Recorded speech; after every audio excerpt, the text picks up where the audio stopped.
बर्हापीठं नटवरवपुः कर्णयो कर्णिकारं बिभ्रद्वासः कनककपिशं वेजयन्तीं च मालां रन्ध्रानवेणो अधरसुदया पूरयन् गोपवृन्दैः वृन्दारण्यं स्वपदरमणं प्राविशद्गीतकीर्ति कृष्णाय वासुदेवाय हरे परमात्मने प्रणतक्लेशनाशाय गोविंदाय नमो नमः। गौ माता की जय। गौ विश्वस्य मातर।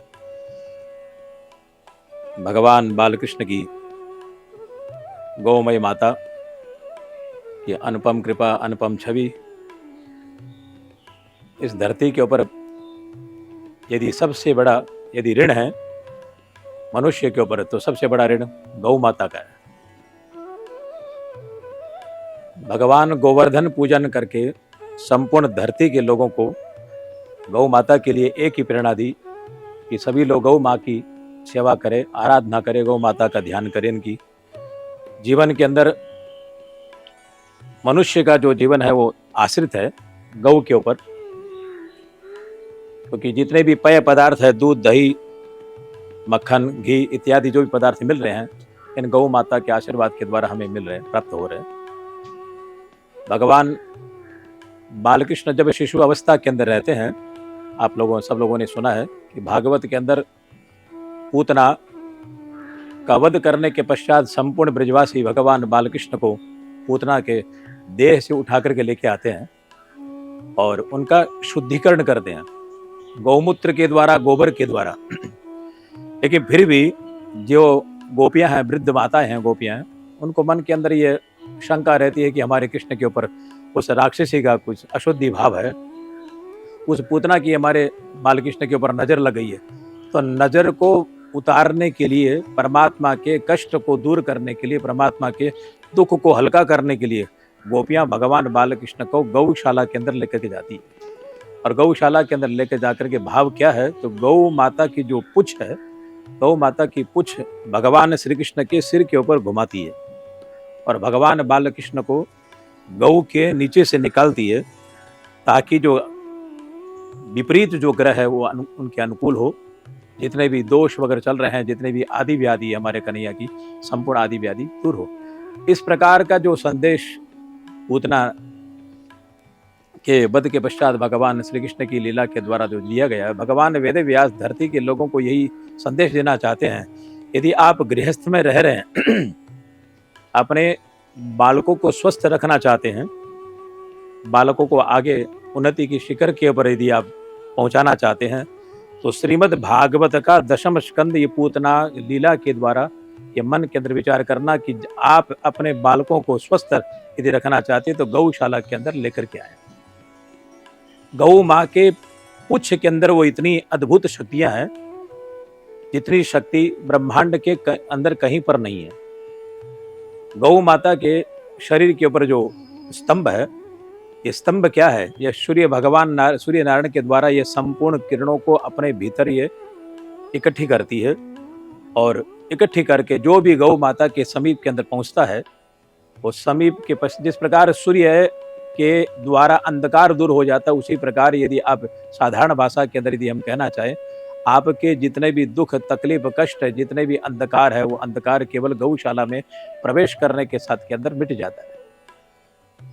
तो मेरा कहना यही है, इस कथा के द्वारा गौशाला के अंदर आकर के गौ माता की कृपा यदि आप प्राप्त यदि आप करना चाहते हैं, तो अपने बालकों को गौशाला के अंदर लेकर के आएँ। बच्चे का जन्मदिन हो, विवाह हो, शादी हो, गौशाला के अंदर अवश्य लेकर के आए। गौ माता की सेवा कराएं, गौ माता के द्वारा इनको आशीर्वाद दिलाएं। गौ माता के दर्शन करने के मात्र से संपूर्ण कष्ट और दुख दूर हो जाता है। लेकिन आजकल बच्चों की माँ बाप की शिकायत ये रहती है कि महाराज जी गौशाला के अंदर बच्चे नहीं आते, उनके अंदर वो श्रद्धा नहीं है, अश्रद्धा है, मन के अंदर भाव नहीं है। तो हमारा भी मन नहीं करता गौशाला के अंदर बालकों को हम लेकर के आए। भले ही आपके बालकों के अंदर वो गौ के प्रति, ब्राह्मण के प्रति, संत के प्रति यदि श्रद्धा नहीं है, कोई बात नहीं, लेकिन फिर भी आप पिकनिक के तौर के ऊपर गौशाला के अंदर लेके आइए। जहाँ जहाँ रमणीय स्थल है, जहाँ पर गौशाला विराजमान है, गौ माता विराजमान है, वहाँ पर आप लेकर के आइए बालकों को। लेकिन एक बार ये यदि आप बालकों को गौशाला के अंदर लेकर के आएंगे, गौ के दर्शन मात्र से उनके हृदय के अंदर राधा कृष्ण की भक्ति का बीज रोपण प्रारंभ हो जाए।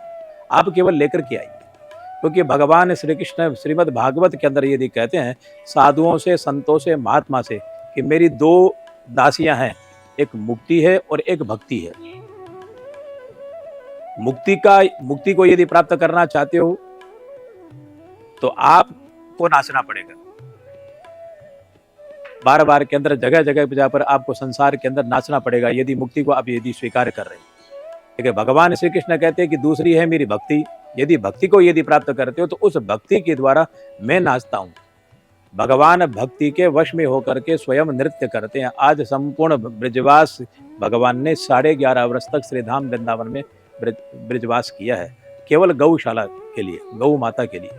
अपने संपूर्ण युवा अवस्था को, भगवान की जो बाल्य अवस्था है वो गौ के साथ में व्यतीत हुई है। मैं ये नहीं कहना चाहता कि आप अपने बालकों को केवल गौशाला के अंदर समर्पित कर दो, लेकिन मेरा संदेश इस गौशाला के अंदर आकर के यही है, कथा के द्वारा, कि आप अपने बालकों को जब भी समय अवसर मिले इनको लेकर के जरूर आए। और इतना भी यदि नहीं कर पा रहे तो कम से कम जो गाय की जो प्रतिमा है, उस गाय की प्रतिमा को अपने घर के अंदर उसको विराजमान करें। नित्य अपने बालकों को ये प्रेरणा दे कि बेटा जब भी आप उठो प्रातःकाल के समय, इस गौ को, सुरभि को प्रणाम करो। और प्रणाम करने से, गौ का केवल दर्शन करने मात्र से, क्योंकि ग्रंथ है गीता, गाय यदि चित्र भी यदि अपने घर के अंदर रखे हुए हैं, यदि हम इनका दर्शन भी यदि करते हैं तो इनका लाभ है। मैं हमेशा कहा करता हूं कि जैसे भी आपका जब बालक जा रहा है पढ़ने के लिए, तो आप छोटी सी एक गीता, एक छोटा सा गाय का चित्र उस बालक के उस बैग के अंदर रखिए। प्राय यदि कभी बैग को खाली करेगा तो भूल चुक हो सके कि उस गाय के वो चित्र को देखे और उस गीता को यदि वो देखे। भले ही वो उसका मीनिंग नहीं समझ रहा है, उसके प्रति उसका श्रद्धा नहीं है, भाव नहीं है, लेकिन यदि वो गलती से बैग को साफ करते समय गौ के चित्र को यदि वो निकाल रहा है, गाय ये ग्रंथ को निकाल रहा है, तो ग्रंथ के निकालने मात्र से, स्पर्श करने मात्र से उस बालक के अंदर कई भाव प्रकट होंगे। ये इतना गीता और गाय का महत्व है। गोमये वसते लक्ष्मी। यदि गृहस्थ आश्रम में रहने वाले लोगों को यदि स्थिर लक्ष्मी यदि चाहिए तो गंधद्वाराम दुरादर्शाम नित्य पुष्टाम करीषणीम ईश्वरीम सर्वभूतानाम ताम योपवेश्रियम। गाय के गोबर के अंदर लक्ष्मी का वास है। जब आप पितरों का तर्पण करते हैं, पितरों का अर्चन करते हैं, पितरों को पिंडदान यदि कहते हैं, तो पितरों का पिंडदान कहाँ होता है कि जहाँ पर आपने गोबर का लेपन कर दिया, जहाँ पर गौमूत्र आपने छिड़क दिया, जहाँ आपने गौमूत्र प्राप्त किया, वहाँ पर आप आपके पितरों को पिंड यदि दिया जा रहा है, वो पितरों को पिंड स्वीकार हो जाता है। लेकिन यदि कदाचित यदि आपने वहाँ पर पिंडदान के समय गौमूत्र और गोबर का यदि प्रयोग नहीं किया है, तो आपने अपने इच्छा से पिंडदान प्रदान कर दिया, लेकिन वो पितरों को मिला ही नहीं है। क्योंकि जो अन्य आत्माएं जो भटक रही है, वो अन्य आत्माएं वहाँ पर उस पिंड को लेकर के चली जाती है। तो यदि आप अपने पितरों को तृप्त करना चाहते हो, अपने वंश को आगे बढ़ाना चाहते हो, तो गोबर और गौमूत्र का प्रयोग करें जीवन के अंदर। गौशाला के अंदर बालकों को लेकर के आए। तो काफ़ी लोग, छोटे छोटे जो बच्चे लोग हैं, प्रश्न करते हैं गौशाला में जाने के बाद में क्या होगा, ये सत्संग में जा रहे हैं, भजन में जा रहे हैं, गीता के प्रवचन के अंदर जा रहे हैं, इससे क्या होगा? सत्संग करने से लाभ क्या है? गौशाला में लाभ क्या है? गौशाला के अंदर जाने के पश्चात आपको लाभ नहीं देखना है। लाभ जो होगा वो गुप्त है, वो उस लाभ की कोई महिमा गा नहीं सकता। लेकिन कैसे मिलेगा लाभ? तो साधु संत महात्मा कहते हैं कि जैसे आप गौशाला के अंदर गए हो, तो गौशाला में जाने के पश्चात यदि कोई भारी विपत्ति आपके ऊपर आने वाली है, कोई कष्ट यदि आने वाला है, और आप यदि कदाचित भूल करके गौशाला में जाकर के गाय को यदि आपने घास खिला दिया, गाय को जाकर के यदि आपने गुड़ खिला दिया, तो आपके शरीर के ऊपर आने वाली जो विपरीतता है, जो प्रतिकूलता है, वो गाय माता के आशीर्वाद के द्वारा वो आपके ऊपर वो निकल जाएगी। कैसे?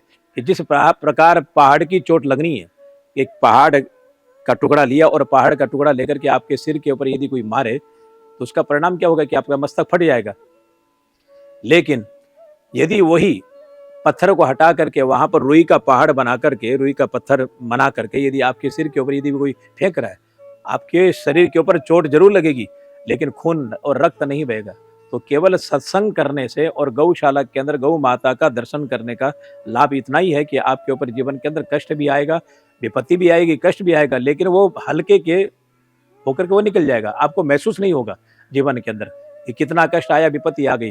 लेकिन गौ माता साक्षात, आपने कई बार देखा होगा कि जिन घरों के आगे गौ माता बधी रहती है, यदि किसी ने कुछ गलत यदि कोई प्रयोग किया है उस गृहस्थ आश्रम के ऊपर, तो सबसे पहले गाय माता का खाना पीना छूट जाता है, वो घास चराना बंद कर देती है। धीरे धीरे उनको वो गोबर पतला होना प्रारंभ हो जाता है। इसका अर्थ है कि यदि गाय हमारे घर के जो सामने बंधी हुई है, यदि गाय यदि बीमार पड़ रही है गाय माता, तो गाय माता तुम्हारे परिवार के ऊपर कोई जो कष्ट आने वाला है, जो दुख आने वाला है, कष्ट आने वाला है, उस विपत्ति को अपने ऊपर ले लेती है और अपने ऊपर लेकर के अपने बीमारी के द्वारा वो निकालती है। तो इसका अर्थ क्या है कि गौ माता हमारे लिए एक कवच है गृहस्थ आश्रम के लिए। तो मेरी प्रार्थना है संपूर्ण भक्तों लोगों से, गावो विश्वस्य मातरः, क्योंकि गाय यदि धरती के ऊपर है तो संपूर्ण सनातन धर्म टिका हुआ है, संस्कृति टिकी हुई है। साधु ब्राह्मण वेद, यदि आधार स्तंभ यदि अभी आप देखना चाहें, यदि इनको स्थायी देखना चाहते हो, तो आप कम से कम गौशाला की जो संरक्षण है, जो गौशाला की व्यवस्था करें। हम ये नहीं कह सकते कि गौशाला में आप नहीं जा रहे हैं तो कोई बात नहीं, गाय को रखिए, लेकिन क्योंकि आज की गाय की समस्या बड़ी होगी कि सब लोग गाय नहीं रख सकते। कम से कम जो गौ पालन कर रहे हैं उनको आप कम से कम सहयोग करें, धन के द्वारा, तन के द्वारा, मन के द्वारा, जिस भी भाव के द्वारा यदि आप गौशाला के अंदर जाकर के यदि आप करते हैं, जिसको गाय यज्ञ कहते हैं, उस गाय माता के पास में जाकर के बालकों को लेकर के जाइए। इनके गौमूत्र और गोबर के प्रभाव से नाना प्रकार की आदि व्याधि बीमारी दूर हो जाती है। और डॉक्टर तो यहाँ तक कहते हैं कि जहाँ पर कोई असाध्य रोग यदि लग गया, जहाँ पर कोई दवा काम नहीं कर रही है, वहाँ पर देशी जो गिरनार आप जो गाय देख रहे हो, ये इन गायों का यदि कोई दूध यदि पी रहा है, इन गौमूत्र का यदि पार कर रहा है, कि तो धरती पर ऐसा कोई भी असाध्य रोग नहीं है कि जो गौमूत्र के पान के द्वारा, गाय के दूध के द्वारा उसकी दूर नहीं हो सके। तो जितने भी इस संसार के अंदर आदि व्याधि से पीड़ित है, कि वो केवल गौशाला के अंदर आए और गौशाला के अंदर आकर के इन गायों को सलाहे, और इनके गले के नीचे जो स्थान है वहां पर यदि आप यदि सलाहना यदि करते हैं, तो आपकी जो भाग्य की जो रेखाएं हैं, विधाता ने जो लिखी हुई है, वो विधाता की लिखी हुई रेखा परिवर्तित हो जाती है। और मैं तो यहाँ तक कहता हूँ कि जब भी आप कुछ गाय को यदि कुछ खिलाते हो, घास खिलाएं, गोबर ये गुड़ खिलाएं, तो इनकी जो जीभ निकलती है गाय की, यदि आपके हाथ को इसने यदि चाट दिया, गाय का जीभ का स्पर्श यदि आपके ऊपर हाथ के ऊपर यदि हो जाता है, तो आपके भाग्य के अंदर जितनी भी विपरीत अवस्था है, जितने भी दुख है, तकलीफ है, कष्ट है, अनेक जन्मों के किए हुए पापों के द्वारा यदि वो आपके जीवन के अंदर यदि समस्या आ रही है, तो केवल गौ माता के जीभ के चाटने से तुम्हारा जीवन सदुपयोगी बन जाता है, आपके भाग्य की रेखा को बदल देती है। और आपने देखा है, कथाएं सुनी है बार बार के अंदर, जहाँ पर कथा संतान नहीं हो रही है, कोई वंश वृद्धि नहीं हो रही है, व्यक्ति आगे बढ़ नहीं रहा है, तो साधु संत महात्मा एक ही बात कहते हैं कि बेटा अब तुम्हारे भाग्य के अंदर ही नहीं है, तो गौ की सेवा करो। गौ की सेवा करने से संतति, वंश वृद्धि, जीवन के अंदर उन्नति, यश, ख्याति, कौन सा ऐसा संसार के अंदर कार्य है कि गौ सेवा करने के पश्चात मनुष्य को नहीं मिलता। इसलिए गावो विश्वस्य मातरः, गाय के प्रति श्रद्धा रखें, गाय के प्रति भाव रखें। आने वाली जो युवा पीढ़ी है, जो बालकों को संस्कार देवे, शादी की सालगिरह हो, वर्षगांठ हो, बच्चे का जन्मदिन हो, कम से कम इन समय के अंदर गौशाला के अंदर आकर के कुछ समय वहां पर व्यतीत करे और बच्चों को संस्कार देवे। बोलो गौ माता की जय। गावो विश्वस्य मातरः, कृष्णाय वासुदेवाय हरे परमात्मने प्रणत क्लेशनाशाय गोविंदाय नमो नमः। बोलो गोविंद गोपाल की जय।